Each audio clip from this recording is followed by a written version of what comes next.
शादी हुई तो शादी होने के बाद पत्नी का स्वभाव तेज था, इसे सासू माँ से उनकी बनी नहीं। जब बनी नहीं तो सासू माँ अलग रह रही है और ये दोनों अलग रहे।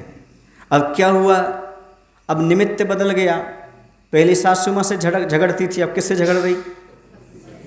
अरे वाह, ये लोग खुद बोल रही हैं और तुम लोग बोलो तो फिर भी ठीक है, पुरुष वर्ग बोले, महिलाएं बोल रही।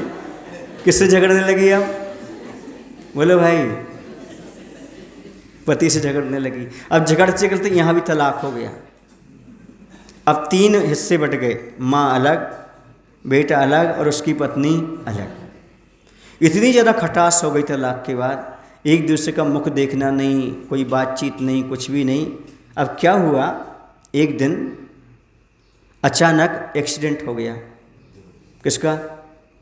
लड़के का, माँ के लड़के का और पत्नी के पति का। दोनों को सूचना पहुंची। क्या?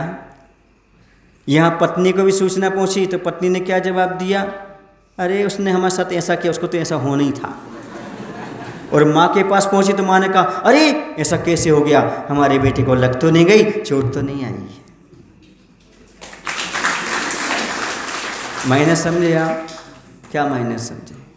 माँ में और पत्नी में इतना ही अंतर होता है। एक ने कहा उसको तो ऐसा होना ही था क्योंकि उसने मेरे साथ गलत किया, और ये क्या करे, अरे मेरे बेटे को चोट तो नहीं आई, ऐसे कैसे हो गया, ऐसा नहीं होना चाहिए था। बात समझ में आ गई आपको? कितने लोगों को समझ में आ गई? सबको समझ में आ गई। क्यों आ गई? महाराज जी ऐसा ही होता है। आपने रियलिटी बता दी, क्लियर करके आपने बता दिया ऐसा ही होता है, क्योंकि संसार है। माँ में और नारी में बहुत अंतर होता है। नारी वो होती है जो समर्पण मांगती है।